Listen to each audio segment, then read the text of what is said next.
Welcome to the 4T Pill.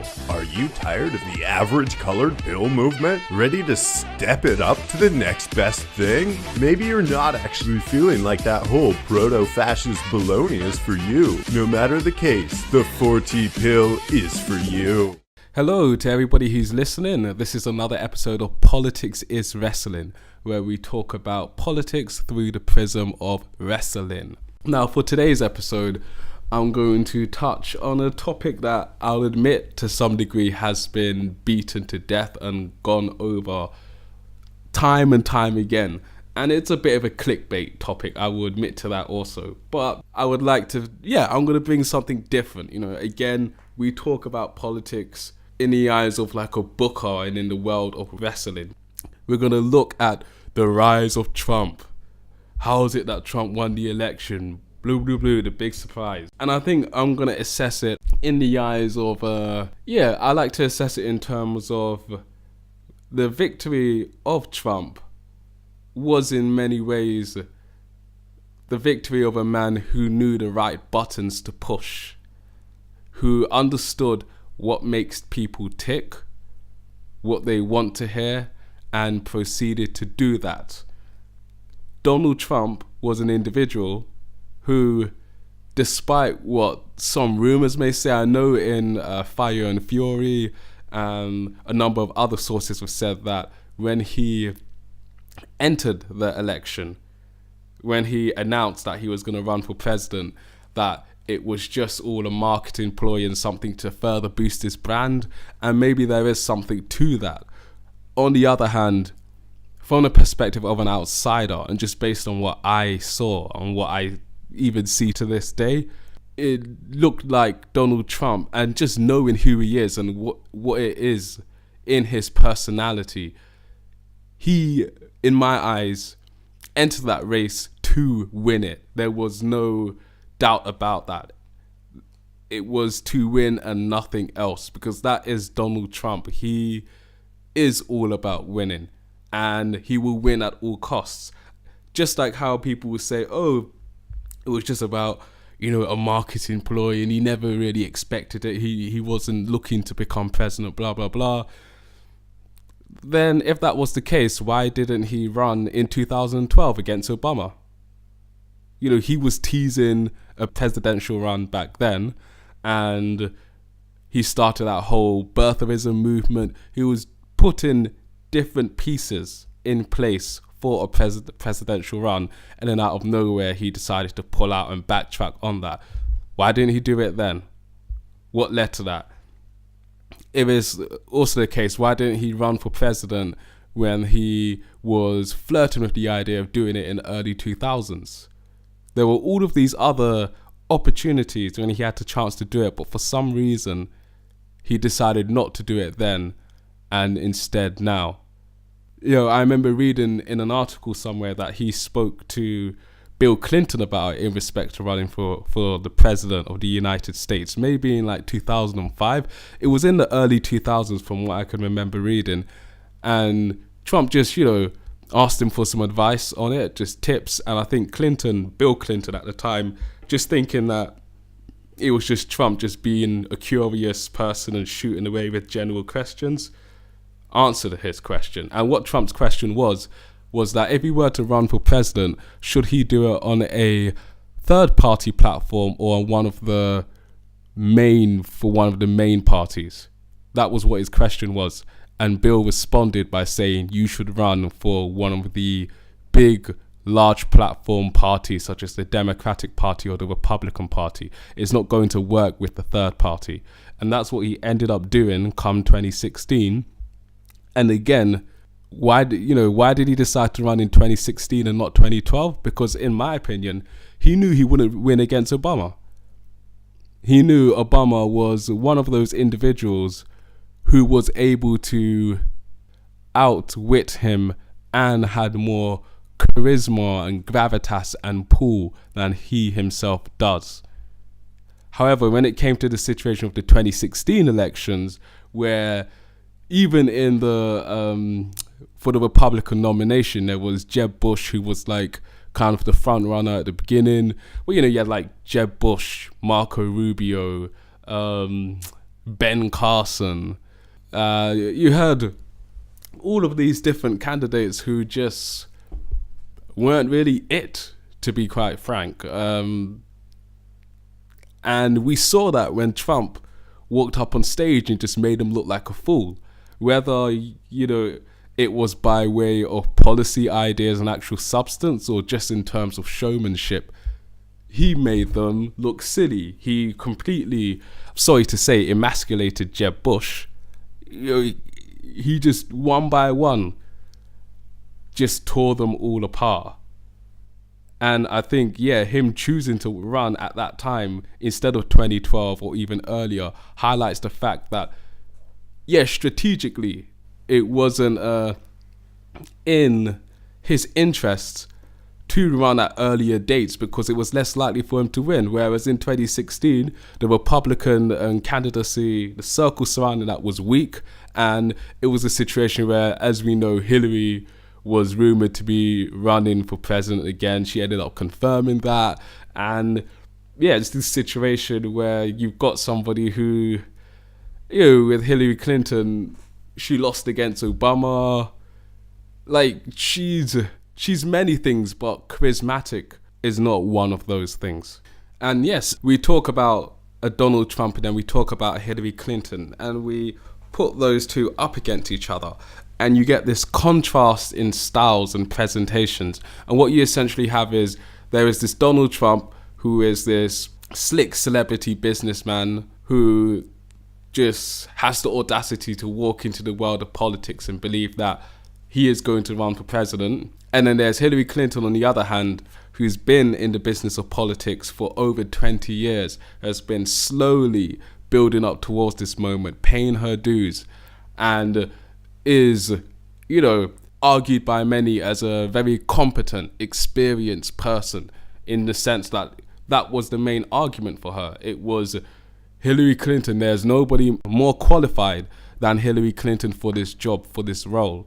However, I think what we all missed out on here is that the outcome of a presidential election is not strongly linked to the policies and the substantive aspects of that person's manifesto in terms of what they're going to do when they become president and how they're going to go about it. Of course, it plays a part of it, but I don't think that is the determining factor that it once was. And that was the main issue, is that Trump and Clinton were playing completely different games. Trump was about showmanship, sound bites, getting a reaction from the people, creating catchy slogans, creating larger than life scenes of him talking at hangars by his private jet and talking about the crowd sizes that he had. That was all about the show, the aura, the mystique of Trump. Clinton, on the other hand, was more about details, business. Let's get to the debates. Let's get to the substance. Here are my policy points. Go on my website to find out more about how this will work and how we will get this done. And yes, in an ideal world, it should be like that. It shouldn't just be about how somebody presents something. It should be about what they're also presenting. But nowadays, it doesn't work like that. And it's a similar situation that you get in wrestling. And this is where we're going to have that comparison. What Donald Trump represents, and him being someone who has on numerous occasions dabbled in the wrestling world himself, in terms of when there was the Battle of the Billionaires in WrestleMania 23. I think one of the Trump buildings hosted one of the early WrestleManias. He's always been quite close with the McMahons. He acted as a guest host of Raw in the late 2000s. Like he was entered into the Hall of Fame. He's done a number of different things. And him dabbling in that, he understands the aspect and the power that entertainment and emotion and storytelling has on people. And yeah, Donald Trump is essentially like a sports entertainer. So if we were to talk about it in wrestling terms, Donald Trump is the sports entertainer. Hillary Clinton is the worker, the workhorse type of wrestler. Okay? When we think about the old days, in the Attitude Era, or even now to some degree, you had your Stone Colds, Rocks, Undertakers, Triple H, Chris Jericho. You had these type of people who were at the upper echelons of the brand, of the company. And then you had the other workhorses. You had your Chris Benoit's, let's move on from him. And you had a number of other technical wrestlers who were good workers in the ring. When it came to an actual match and the contents of that wrestling match in terms of the technicality and the different spots, those type of wrestlers like your Chris Benoit's, your Dean Malenko's, your Perry Saturn's, even Chris Jericho to some extent, they were going to give you that match. That would be what you would go for if you wanted to admire the ring work. That was your money. But then inevitably the top dogs, the Hogans, the Cenas, the Rocks, the Stone Colds, they rely on something more than just ring work. And they understand that a crucial part of bringing your matches and your star power to the next level is finding a way to tell a story. Whether it's you telling a story inside the ring, backstage, with your character, you need to find a way to get people invested in you beyond what you do in the ring. The people need to feel like they have some kind of connection. And that's what these wrestlers had developed. I'll give you another good example. I think back in the WCW days, they're the cruiserweights and they did their awesome spots and they do their cute flips and crazy series of moves. And I remember I heard that one of these cruiserweights, after a match that they had finished, they had gone backstage and then they bumped into Scott Hall. And Scott Hall said, hey man, there's some cool flips you're doing there, It's pretty impressive. Now watch me go on that wrestling ring and get the same reaction you did with a bear hug or, with a rest hold. You know what I mean? Like, it's just simply saying, like, these things work for you, but there's something else that also works for me. What you see as a rest hold, what you see as boring taunts, what you see as like a couple kicks to the face and a couple kicks to the leg and lazy ring work or slow, methodical work is, again, building up anticipation, telling a story, putting doubt in the viewer's minds. It's what gets them invested in that. And that is definitely something that you see missing in today's product for the WWE. To be fair, it's nice to see wrestlers do suicide dives and plancha flips and hurricanranas from the inside to the outside of the ring. But it does reach a point where, nowadays it even frustrates me. It's like, it's gone too much in that direction where it's all about wrestling for the sake of wrestling.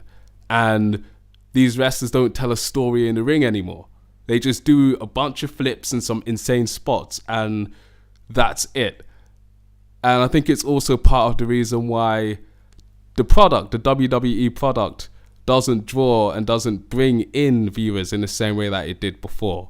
And you can't really think of any big stars or franchise players anymore because, again, it's just focused on that workhorse thing of, the more wrestling moves I do, it will be good and it will work. And that's what you had similarly with Donald Trump and Hillary Clinton. I felt like Donald Trump was the sports entertainer. He was the Rock, the Stone Cold, the Cena, where you've got other people such as, a Finn Balor or like a Seth Rollins to some degree, although I do like him, where they do their cool flips and that's nice, but all Cena has to do is just enter into the ring and go, you can't see me. And he's going to get the same reaction. Everybody's going to talk along with it. And he'll do his 5 moves of doom and he will get a bigger reaction and more interest than any of those guys doing their plancha flips, doing their 450 splashes, doing their Phoenix dives will ever get, because he's got the people invested. They have quotes. There's things that that can get them to participate and actually be propelled into that match and feel like they're a part of it. These guys don't do that. And again, yes, Trump is like those, whereas Clinton is more like the workhorse.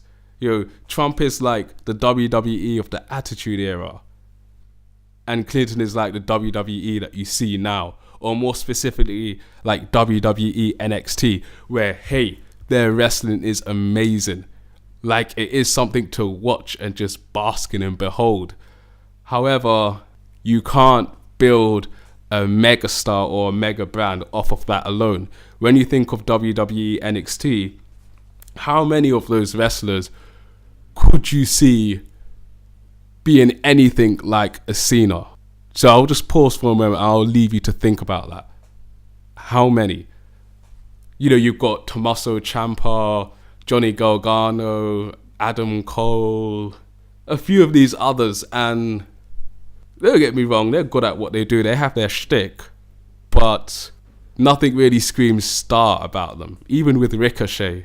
And I'd say out of all of the different wrestlers there, the only ones in my eyes who do shout out like real star potential are Aleister Black, because of his just pure intensity in the ring. Like, he just goes there and he kicks ass. He's not here smiling all the time, like doing high fives with all the fans and stuff. He is actually in his character. He takes the craft seriously.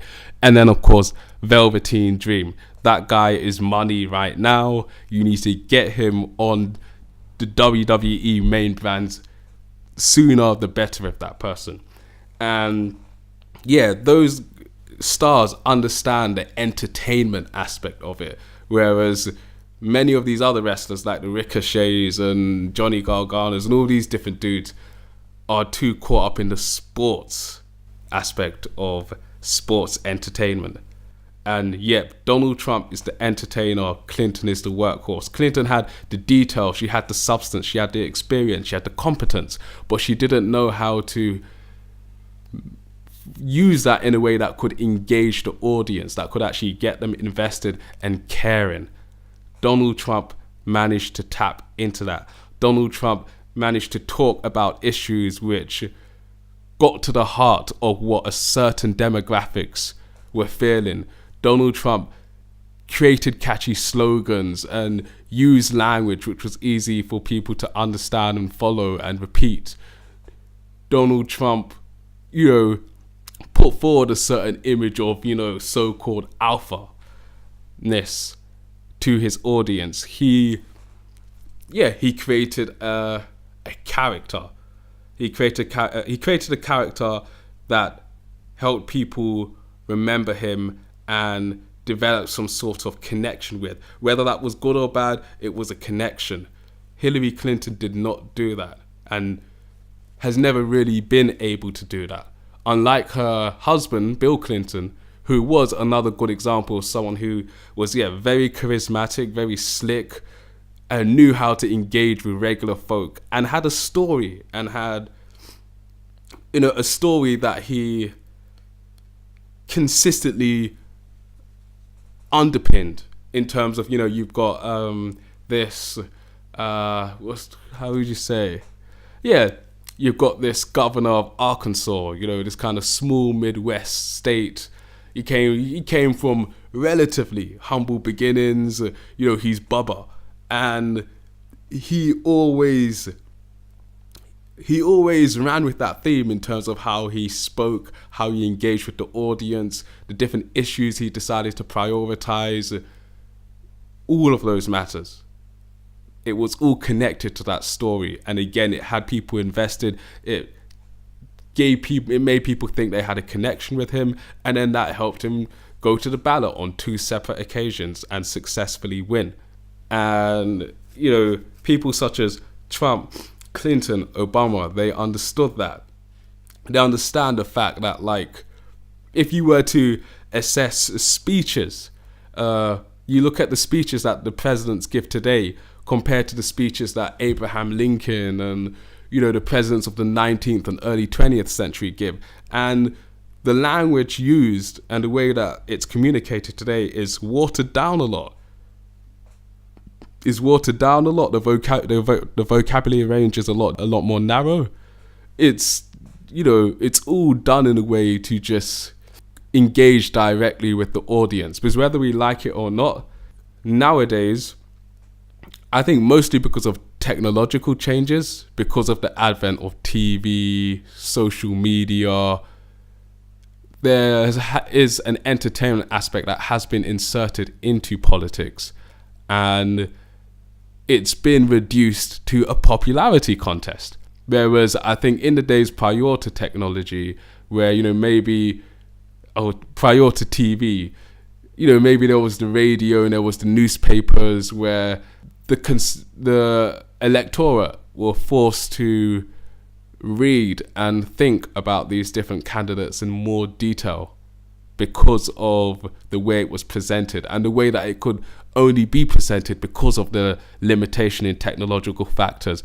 And then boom, out of nowhere, TV came along, cable news, NBC, Fox, MSNBC, the profit aspect and the need to draw in ratings and get people watching so that your advertisers can pay you more and you can earn more money. That all came into play, and it changed how politics operates, and it was pushed further and further away from the substantive side of politics to the circus aspect of it, the freak show, he owned this person, oh no she didn't, all of that BS.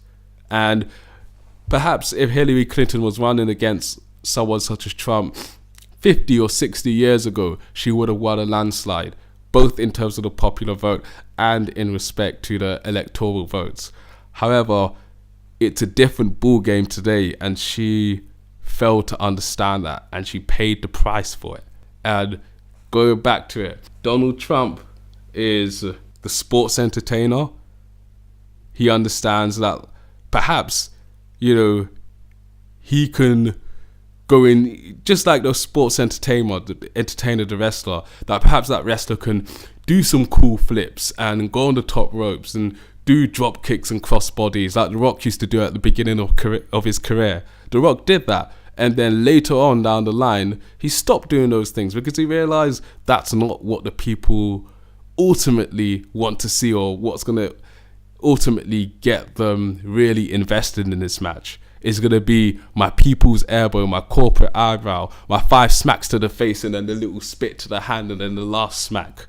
It's going to be me selling like hell when I'm in a sharpshooter, or I'm in a submission, I'm about to tap, and get people thinking, oh no, is he out? Is he going to lose it? It's the rest hold and all those different aspects that keep people in suspense and get them invested in a match in a way that no matter how many flips or insane twists and turns you do with your body in the physical sense, doesn't compete with. Again, The Rock did cross bodies and drop kicks and all that jazz early on in his career. Later on he stopped. Why? Because he understood that that was not it. And it's the same thing with Trump. I feel like maybe in some aspects perhaps he could have taken the Clinton route and gone into real detail and went, oh, look at the specifics, oh, look at this plan, this is how I'm going to do A, B, C, D. But he realized early on he doesn't have to do that. Clinton didn't. And that is why, she didn't win. Trump is the sports entertainer who realizes that he's in the business of entertainment, okay? Remember, the professional wrestling is predetermined. It's not, a quote-unquote real sport or a real competitive sport like the UFC, like boxing, or all of these other things. Yet people still watch it. And why is that the case? They watch it to be entertained. They don't watch it to see, a sports competition where these people compete to the best of their ability to win. No, they're watching it to be entertained, to see different twists and turns, to just, revel in the unpredictability that is professional wrestling. And it's the same thing that you have with politics. The sooner politicians understand the basis of the competition, the stronger they will do in the elections. Again, Trump was the sports entertainer. Trump was the sports entertainer who understood how to connect with people from his experience in show business, in business in itself. That's, being able to sell and connect with people is a big part of that. And Clinton, on the other hand, is someone who's, been a lawyer. She's been a politician in different respects in terms of foreign secretary, senator of New York, the first lady. That was her world. And she failed to see that, when it comes to electoral politics, especially presidential politics, because this is the one where all eyes are on it, it's mainstream, it's fought on a different battleground. So that's my piece on it. Let me know what you think. Like, share, and subscribe. Tell your friends all about it. Talk some shit in the comments. And remember, do what you have to do to get over. It's not about what you think the people should like. It's about what the people like and what the people want. Peace.